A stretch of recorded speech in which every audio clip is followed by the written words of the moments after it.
This event was in order to have Libyan voices speaking. Now, unfortunately, Libyan voices will not be speaking, and I'll be explaining why. The idea of this, and I've been working with the Libyans since 1999, and then I've been working with them much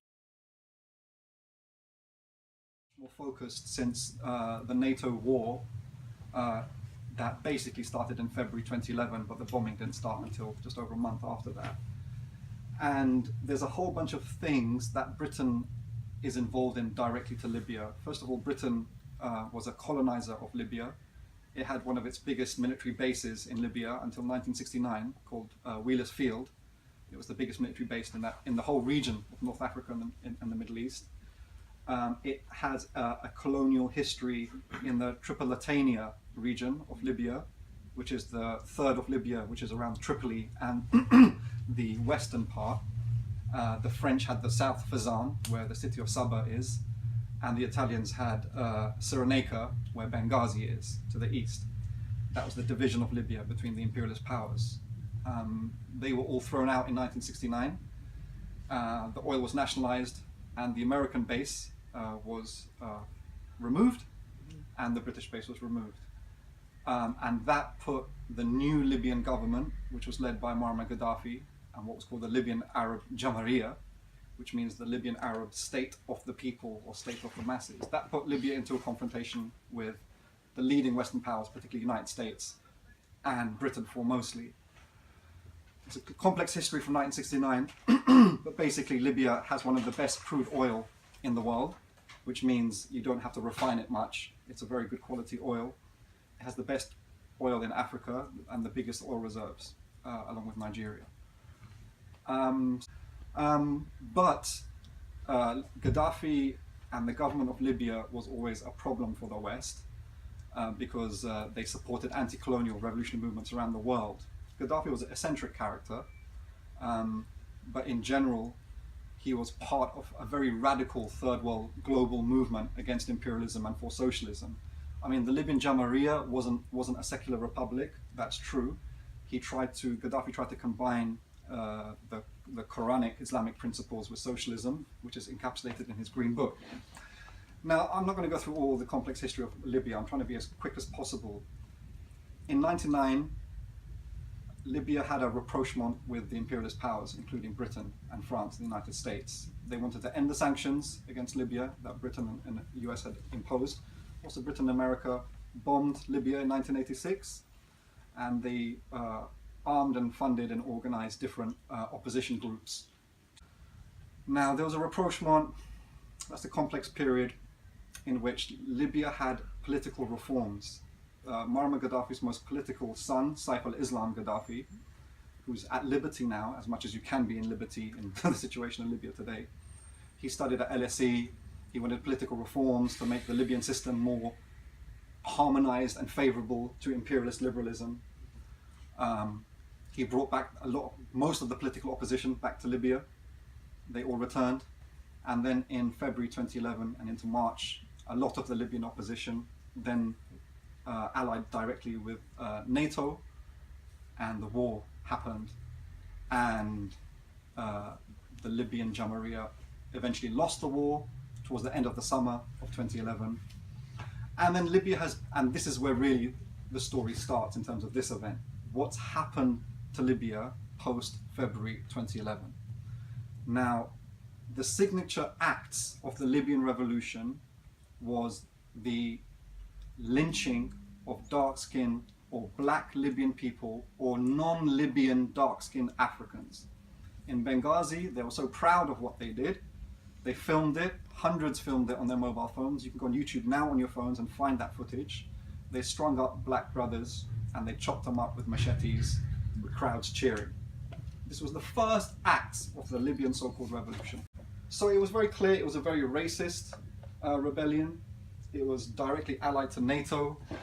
And then the Libyan population, which is only a small population of 6 million, in one of the biggest landmass countries in Africa. I mean, everyone knows everyone in Libya. You know, there's a brother here from Misrata, you know, he'll probably know. People are interconnected with families and networks. Everyone knows everyone. 6 million is a very small population for a country. But the people went through a really horrific thing. Now, there was a whole bunch of accusations against Gaddafi and the government that they attacked civilian protesters from the air, that Gaddafi's army raped women with Viagra. All of these have been proven to be lies. I said in March 2011, you can go on YouTube, with Mr. Juma Jumati, maybe you know him, who was a big promoter of NATO in 2011. He said 5,000 people have been killed by Gaddafi in the first month of February, since February 2011. I said, this is lies, this is ridiculous, this is NATO propaganda. It's on there. He went crazy, he shouted at me and stormed out the studio. But even the rebels then finally admitted that yes, the numbers were very low. They said around, the numbers were extremely low. And now there was a British parliamentary report last year that had stated that their intelligence was wrong, and they knew their intelligence was wrong, they were lying to us. But anyway, their intelligence was wrong. Gaddafi was not attacking civilians by the air or on the land, that Al-Qaeda was a major part of the rebellion, which Gaddafi was saying and people were saying, and you know,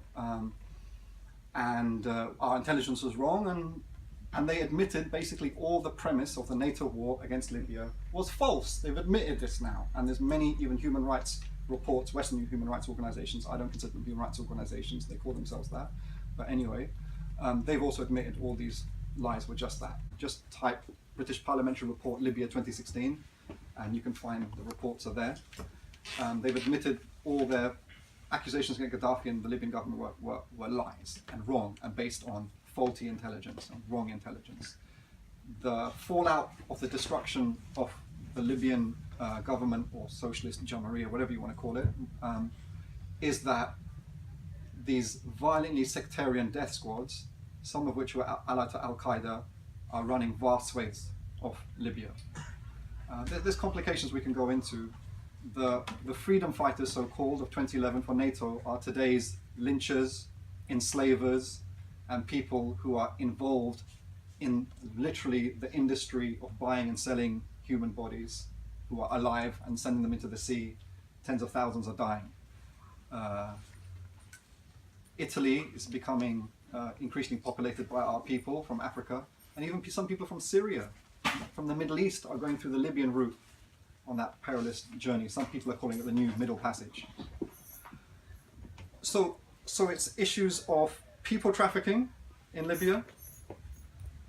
I have no problem with people coming in as many numbers as they want to Europe from Africa and Asia.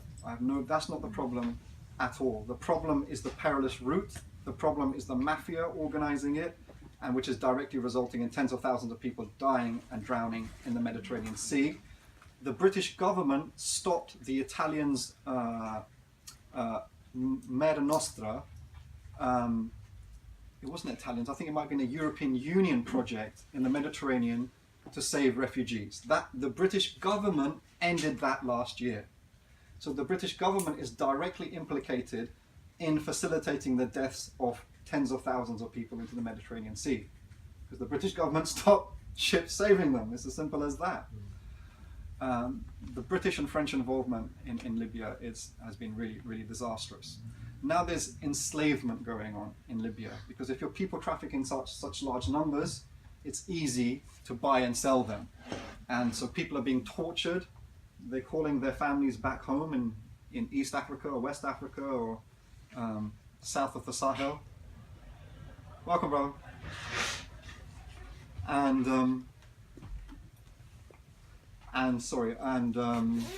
So yeah, then it's easy if you've got people who are in your hands literally. They're getting tortured, they're calling their families, getting ransoms, people are abducted. You know, the rape and the mutilation of the so-called freedom fighters in 2011 is just, I mentioned... Organizer of this event has said is far from the truth. I beg to differ. And the primary motive of the Arab Spring is to create a paradigm shift where political legitimacy is derived through the ballot box, not through shady contracts like the fact in Saudi Arabia, the count of the ballot box And we see Mohammed Bouazizi, the Tunisian young man who triggered the Arab Spring phenomena, as a prophet for freedom and democracy. And we, as Arab, as Muslims, as African, we say, this is the first time in 1,400 years we have an opportunity to carve a separation between mosque and state. The only way for us to emerge from our dark ages is to remove religion out of politics. And all the young people who actually excited the Twitter and the social media to mobilize the masses to take away this dictatorship, that is their primary drive. However, we have countries like Saudi Arabia, like Qatar, like pretending to be helping us, but people's power.